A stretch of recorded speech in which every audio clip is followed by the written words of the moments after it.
One of the questions I get the most is how to paint loose. I love this one because before painting loose, you need to draw loose.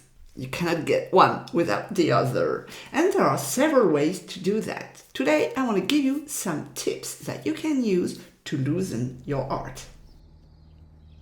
The first thing is to be comfortable with wasting art materials. And you're here.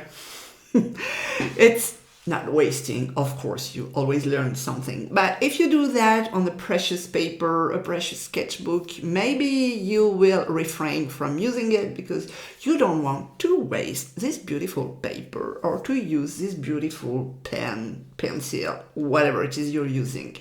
So first thing, get something that you are comfortable to use. Because I know we have a tendency to stock a lot of art supplies, but not always use them because we think, oh, what a pity to use this beautiful sketchbook. First thing, get a sketchbook that you don't mind about. And to me, this is this sketchbook, which is a very cheap one, A4 size. It's 140 gram. It's not as heavy as I'm used to, but this is the whole point of it. If I have a heavy 300 GSM like I'm used to, I think I will be reluctant to just scribble inside. So this was my first tip. Get cheap material. Not as cheap as you are not getting nice results, but something that you are willing to use heavily. Second tip is the subject.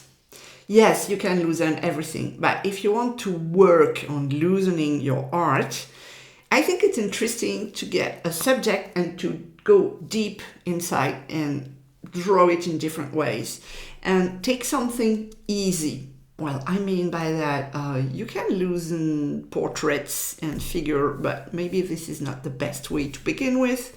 You can get something that is not moving, so not animals, living animals or something like that.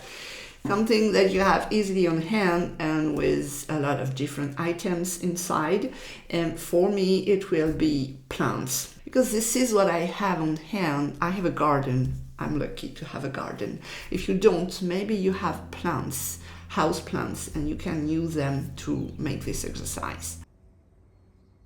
Third tip to loosen your art is to be uncomfortable. What I mean by that, if you do as usual in your studio or on the corner of your table where you draw usually with the same old tools that you are still using, you won't be able to loosen easily. It will be easier for you if you are changing something, changing the place you are drawing in. So I plan to go outside of my studio and go in my garden, change the tools, the medium you are using, and I will go back on this later, and change the way you are drawing. If you are used to draw sitting, try to draw standing, and the other way around. Change something. The more you can change, the easier it will be to loosen up. Another tip is to make blind contours or to draw with your non-dominant hand. This is the easiest way to loosen your drawing. Okay, might look ugly, but who cares? This is just a way to show you that you can give the feeling of something, the impression of something, without being too detailed, too neat, and too precise. This is the whole point of getting loose. And in the series of changing the thing, the most important thing is to change your medium. This is really how you can loosen it. If you are used to dry medium, get a wet one, and the other way around. If you are used to small brush, take large brushes. Changing the scale is a very good way to loosen. Change your way to use the medium. There are several ways to do the things. You are not compelled to do it the right way. You can experiment. Here are my experiments in the garden with all the tools I could get in my studio, and a lot of them, I'm not using them usually. So this is a good occasion to use your art supplies. I guess I have a lot of mediums out there. Some palette for the inks, some watercolor, dry gouache, because I really want to try this. Different brushes, a glass dip pen. This one is really cool. A lot of acrylic inks, some crayons, more brushes, and let's have fun. And I'm working from life.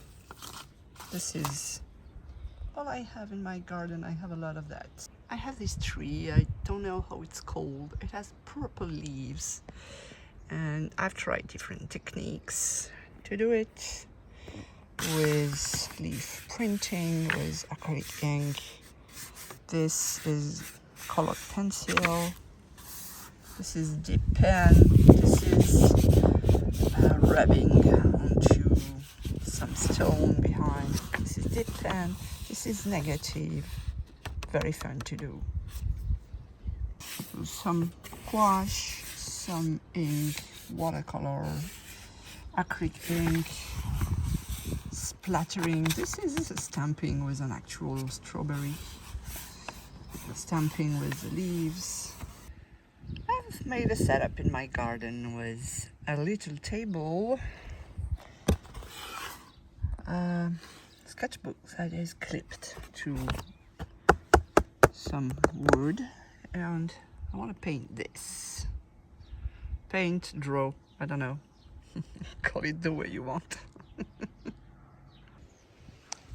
I have a bodyguard. Don't mind the slippers.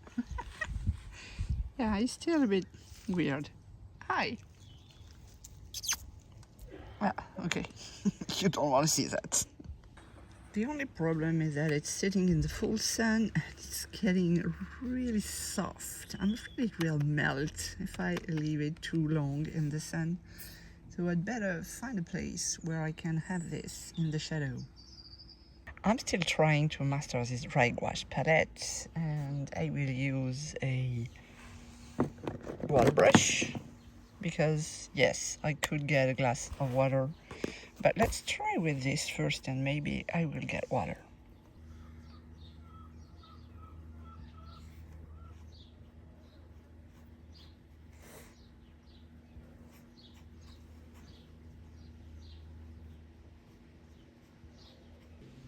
I don't know, but I always get my hands dirty. I think this is the end of the Neocolor.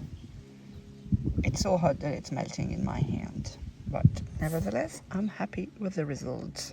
Looks like a mess, as is the bush. Not a good color, that's okay. I'm not looking for realism, obviously. I'm looking for fun and for impression. I want to paint this with my brush pens. I barely use them, but I'm pretty sure I can do something from different angles. Let's go.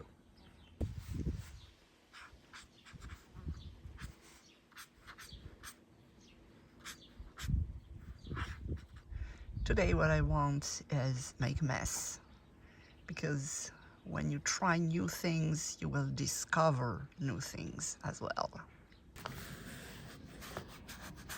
Let's blur that a bit and add some brush pen on top.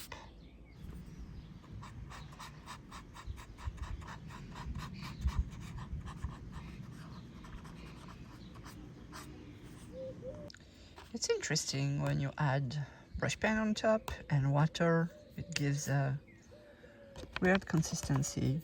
Interesting. And I want to change the point of view, so it's from above. And look who's here. Always with me. This is my page so far. I should think of the composition first, but never mind. I've tried some footage, but all I had was a green hand. This is my sketchbook after 2 days in the garden, and my goal was to loosen my drawing, sketching, painting, and to use different mediums that I'm not regularly using, and especially not creamy gouache, because this is my day-to-day medium. So this is a strawberry page, the one with the, I don't know the name of the tree, sage, and this is dip pen, for example, and very loose watercolor, and the paper is very thin, but I'm okay with it. Just have fun stamping, layering, using soft pastel that I don't like and get my green hands. Some oil pastels as well. This is a yucca, by the way.